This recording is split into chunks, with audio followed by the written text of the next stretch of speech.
नमस्कार जोहार झारखंड में आपका स्वागत है। आपके साथ मैं हूं शिप्रा झा और बुलेटिन की शुरुआत करेंगे इस वक्त की बड़ी खबर से। भारत को एक और पदक मिला है। बजरंग पूनिया ने जीता है कांस्य पदक। तो एक और बड़ी कामयाबी भारत की। आपको बता दें कि भारत को एक और पदक मिल गया है। बजरंग पूनिया ने जीता है कांस्य पदक। कजाकिस्तान के रेसलर को हराकर यह पदक जीता है। टोक्यो ओलंपिक का आज 16वां दिन। भारत के खाते में अब तक 6 मेडल पहुंच चुके हैं।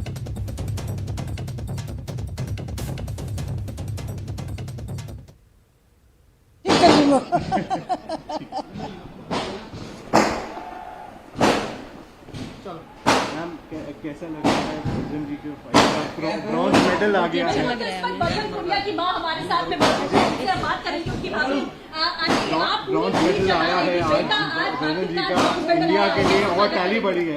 कैसे लगता है? बहुत ही अच्छा लगा और हमें तो ब्रॉन्ज भी गोल्ड की तरह महसूस हुआ। स्वागत करेंगे आप तो उनकी जो प्रिपरेशन है उनकी मेहनत रंग लाई है। ये सब आप सबका आशीर्वाद है, प्यार है देशवासियों का, और इन सबको देखते हुए हम यही चाहते हैं कि बजरंग आगे आगे देश के लिए गोल्ड लाए। स्वागत कैसे करेंगे उनके स्वागत की तैयारी के लिए? हम तो स्वागत अच्छी तरह करेंगे। वो जो घर पे आएंगे कि उनको ऐसा महसूस लगे कि ब्रॉन्ज भी उनके लिए गोल्ड की तरह है। बार बार उसी पैर पर लगा हो रहा था। आज कॉन्फिडेंस तो बजरंग पूनिया के परिजनों को सुन रहे थे आप, जिनके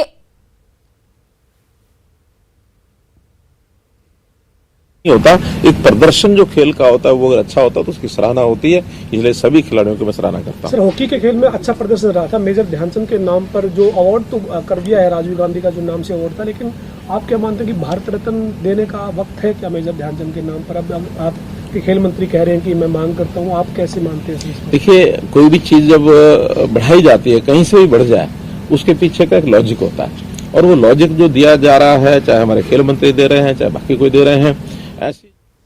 और चलिए बढ़ते हैं आगे और अब झारखंड की खबरों को देखते हैं। शिक्षा मंत्री जगन्नाथ महतो के आवास पर शिक्षा मंत्री और पारा शिक्षकों के बीच वार्ता खत्म हो गई है। इस बैठक में शामिल पारा शिक्षकों ने बिहार की तर्ज पर पारा शिक्षक नियोजन और वेतनमान की मांग शिक्षा मंत्री के सामने रखी, जिस पर शिक्षा मंत्री के साथ सहमति भी बन गई है। आपको बता दें कि बिहार सरकार ने अपने यहां कार्यरत पारा शिक्षकों को एक आकलन परीक्षा लेकर 60 साल के लिए नियुक्त कर दिया है। साथ ही एक वेतनमान भी निर्धारित कर दिया है।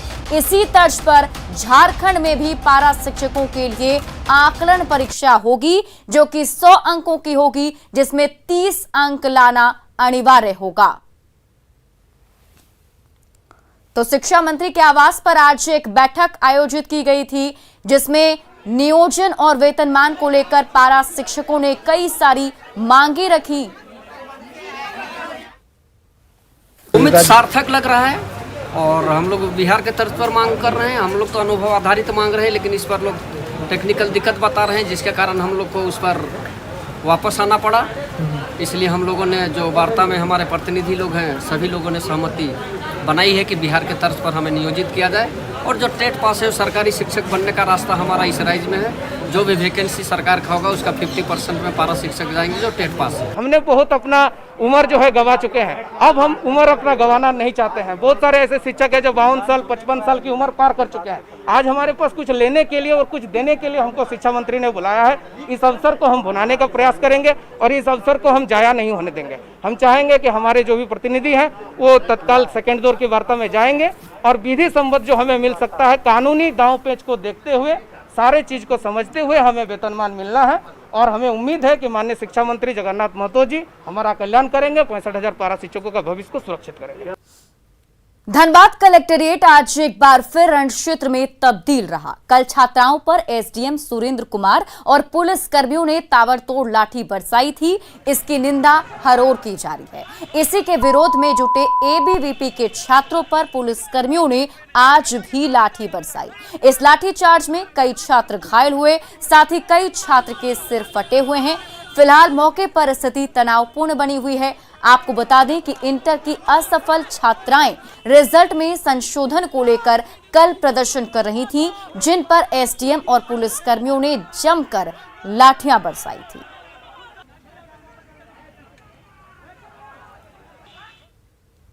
धनबाद में छात्रों पर लाठीचार्ज के विरोध में रांची में विपक्षी बीजेपी जमकर विरोध प्रदर्शन कर रही है। राजधानी रांची के अरगोड़ा चौक पर बीजेपी रांची महानगर युवा मोर्चा की ओर से आज मुख्यमंत्री हेमंत सोरेन का पुतला दहन किया गया। इस दौरान कार्यकर्ताओं ने हेमंत सरकार को छात्र विरोधी बताते हुए राज्य सरकार के विरोध में जमकर नारेबाजी की। महानगर युवा मोर्चा के कार्यकर्ताओं ने मुख्यमंत्री हेमंत सोरेन से इस्तीफे की भी मांग की है। बहन है उनके ऊपर लाठीचार्ज किया गया है, तो ये जो सरकार का तानाशाही रवैया है, लोग अपने अधिकारों के लिए मांग भी नहीं कर पा रहे हैं, ये सरकार उन पर लाठीचार्ज करने का काम कर रही है। तो हम लोग आज युवा मोर्चा के माध्यम से सरकार को यह बताना चाहते हैं कि आपकी तानाशाही का रवैया झारखंड में नहीं चलेगा। आज का युवा आपके किए गए गलत कामों को बर्दाश्त नहीं करने वाला है। उसको लेकर युवा मोर्चा रांची महानगर आज सड़कों पर उतरी है। छात्रों पे लाठीचार्ज और उस पे अत्याचार करना ये बहुत शर्म की बात है और युवा मोर्चा आज प्रदर्शन कर रही है और भाजपा पूरे झारखंड में इसके विरोध में प्रदर्शन करेगी, क्योंकि महिलाओं की सम्मान की बात है। जो मुख्यमंत्री सम्मान नहीं दे सकते वो नैतिकता के। धनबाद जिला सत्र न्यायाधीश उत्तम आनंद की मौत मामले की जांच में सीबीआई की टीम जुटी हुई है। ऑटो से टक्कर मारने वाले घटना स्थल की जांच करने सीबीआई की टीम पहुंच गई है। इस दौरान रणधीर वर्मा चौक पर घटना स्थल की विशेष जांच की जा रही है। जज की मौत हत्या है या हादसा, इसका साक्ष्य जुटाने में सीबीआई टीम लगी हुई है। आपको बता दें कि 28 जुलाई को जिला सत्र न्यायाधीश उत्तम आनंद की ऑटो से टक्कर हो गई थी, जिसमें उनकी मौत हो गई, जिसकी सीसीटीवी फुटेज वायरल हुए हैं। एसआईटी के बाद अभी सीबीआई मामले की जांच में जुटी हुई है। फिलहाल सीबीआई इस घटना को हत्या मानकर चल रही है।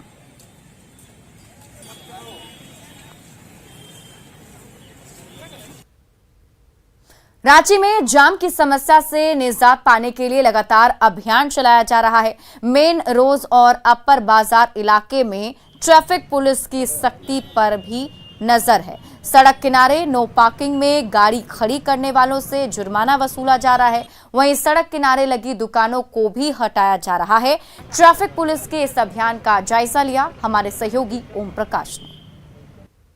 राजधानी रांची में ट्रैफिक व्यवस्था को स्मूथ करने को लेकर झारखंड हाई कोर्ट की तरफ से दिशा निर्देश जारी किए गए और कड़ी फटकार भी लगाई गई, जिसके बाद राजधानी रांची के मेन रोड या अपर बाजार दोनों इलाकों में लगातार अभियान चलाए जा रहे हैं और जो भी गाड़ियां सड़क के किनारे जो गाड़ियां हैं, जो दुकानें हैं, उन्हें हटाया जा रहा है और उन पर फाइन भी की जा रही है। इस दौरान कई गाड़ियों को भी जब्त किया जा रहा है और पुलिस को इसके लिए कुछ विरोध भी दुकानदारों का भी झेलना पड़ा। सर, किस तरह से अभियान चलाया जा रहा है और इसके बारे में चारे जवाब दे पाएंगे? मतलब जो अभियान चलाया जा रहा है, लोग जो हैं यहाँ अभी हम कुछ नहीं बता पाएंगे। हाँ जी, हाँ, फाइन भी कट रहा है और जो विधि सम्मत कार्रवाई वो किया जा रहा है। विधि सम्मत कार्रवाई जी तो भी किया जा रहा है? हाँ बिल्कुल।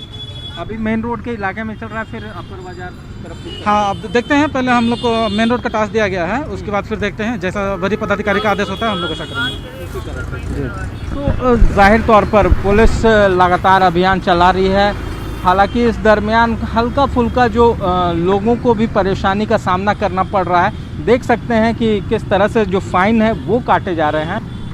किस तरह का देखते हैं ये जो अभियान चल रहा है ट्रैफिक का, अच्छा है या फिर अच्छा है दुकानदारी पर? क्योंकि ट्रैफिक देखा जाए तो पार्किंग स्पॉट की भी कमी है। हाँ, तो कोई दिक्कत होती है क्योंकि कई ग्राहक जो हैं वो नहीं पहुंच पाते हैं। दिक्कत होती है, लेकिन वहाँ पार्किंग है, उधर पार्किंग में लगा के आ जाए। हाँ, मतलब इसका समर्थन करते हैं आप लोग भी? मतलब लोगों से अपील कर रहे हैं कि वो न लगा? हाँ, ना लगा। हम लोग भी बोलते हैं नो पार्किंग में मत लगाइए, उधर सामने पार्किंग में लगा दीजिए। क्या नाम है? अनंत सिन्हा। तो जाहिर तौर पर दुकानदारों का भी कहना है कि जो भी ये नियम लगाए गए हैं, जो भी अभियान जो जिस तरह से चलाया जा रहा है, उसका वे समर्थन करते हैं और वो भी लोगों को इसके लिए जागरूक कर रहे हैं कि लोग जो है वो पार्किंग एरिया में ही जाकर वाहनों को लगाएं, उसके बाद ही खरीदारी करना है ताकि ट्रैफिक व्यवस्था भी स्मूथ रहे और लोगों को परेशानी का सामना भी न करना पड़े। कैमरामैन संजीव तिवारी के साथ ओम प्रकाश, न्यूज़ 18 रांची। नकली शराब के कारोबार के खिलाफ रांची में एक और सफलता मिली है। उत्पाद विभाग और रातू पुलिस की संयुक्त कार्रवाई में करीब 10 लाख की विदेशी नकली शराब बरामद की गई। शराब की सप्लाई बिहार की जानी थी। हालांकि अब तक इस मामले में किसी की गिरफ्तारी नहीं हुई है। नकली शराब के इस कारोबार में गणेश गोराई और हरेंद्र सिंह का हाथ बताया जा रहा है। हरेंद्र सिंह 4 महीने पहले भी जेल से बाहर आया था।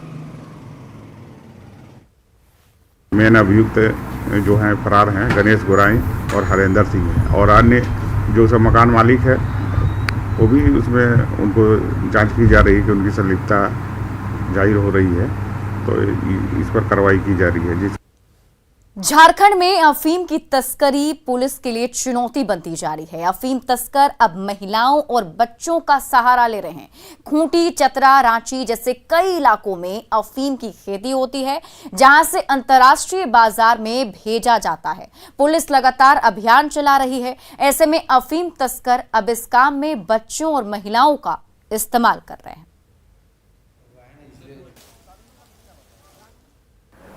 अफीम की जहाँ तक तस्करी, खेती या अन्य जो उससे रिलेटेड अवैध जो व्यापार है उससे संबंध में पुलिस लगातार सख्ती से कार्रवाई कर रही है। अपने सारे जो कंसर्न्ड एजेंसीज़ हैं उनके साथ कोऑर्डिनेशन के साथ में इस पर लगातार कार्रवाई की जा रही है। महिलाओं को और बच्चों को एक कैरियर के रूप में और सेफ एक कैरियर के रूप में माना जाता है।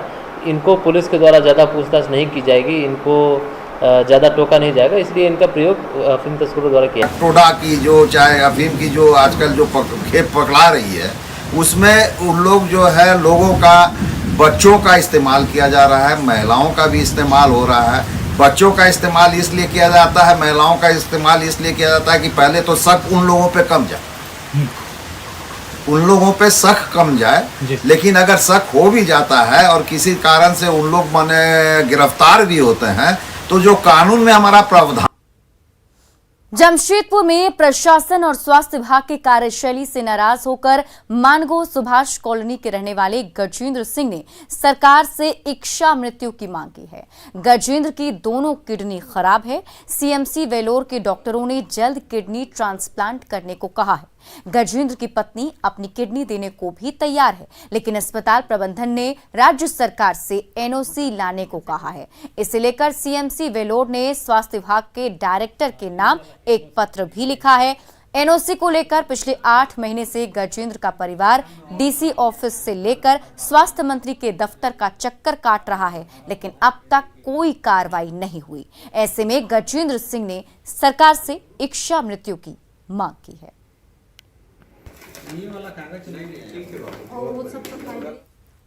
जनवरी से अगस्त तक डेली हम लोग ये करते हैं कि अब पेपर मिलेगा तो जाएंगे, या तो वो लोग भी डायरेक्ट भेज दे।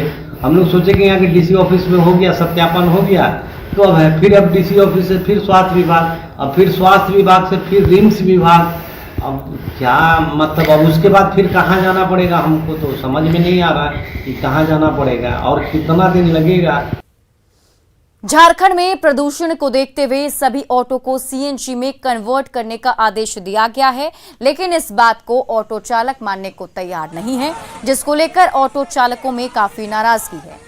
ऑटो चालकों की इसी नाराजगी को देखते हुए झारखंड के स्वास्थ्य मंत्री बन्ना गुप्ता ने ऑटो डिप्लोमेसी का सहारा लिया। जमशेदपुर की सड़कों पर आज मंत्री खुद ऑटो चलाते दिखे। बन्ना गुप्ता ने ऑटो चालकों को सीएनजी के फायदे भी बताए, साथ ही ऑटो चालकों की हर समस्याओं के समाधान का भरोसा भी दिया।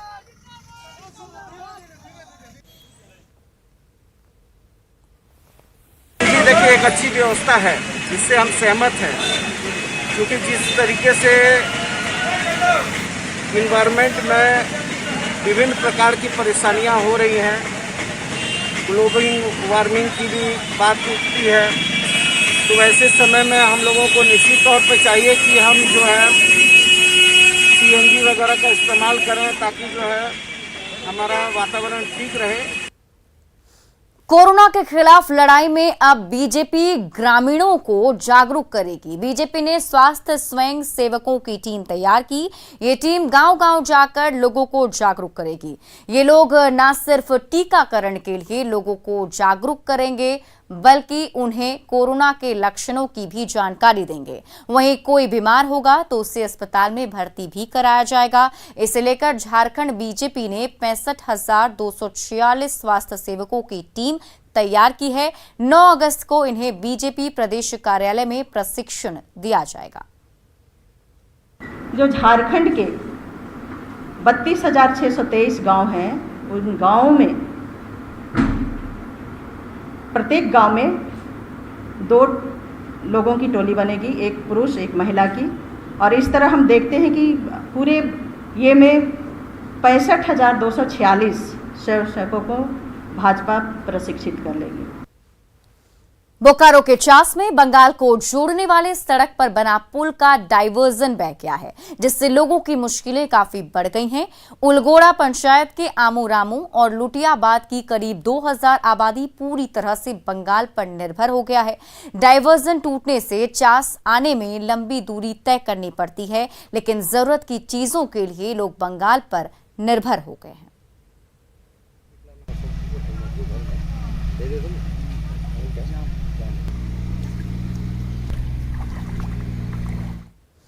रांची में एक ऐसा इलाका है जहां किसी के घर आने से रिश्तेदार भी घबराते हैं, और इससे सबसे बड़ी वजह निगम और सरकार है।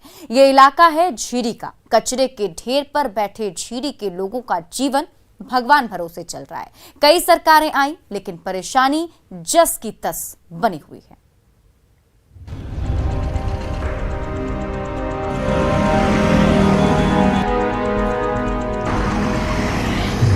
रांची के झीरी में लोगों का स्वागत करता ये है कचरे का पहाड़। उनमें भिनभिनाते मक्खी और मच्छर, साथ ही दूर दूर तक फैले कचरे की बदबू।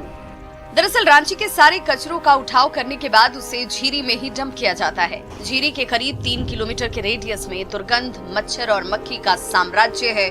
साथ ही इलाके में गंभीर बीमारियों का प्रकोप हमेशा बना रहता है, और यही वजह है कि यहाँ के लोग दिन हो या फिर रात खुद को बचाने के लिए मच्छरदानियों में कैद रहते हैं। सबसे अधिक परेशानी तो बच्चों को होती है। बदबू और मक्खी मच्छर का ऐसा प्रकोप है कि अगर इन लोगों के घर कोई रिश्तेदार भूले भटके एक बार आ जाए तो फिर दोबारा आने की हिम्मत नहीं जुटा पाता, और ऐसे में लोग अपनों से ही दूर होते जा रहे हैं। आखिर कौन है इसकी वजह, सुनिए खुद इलाके के लोगों की ही जुबानी।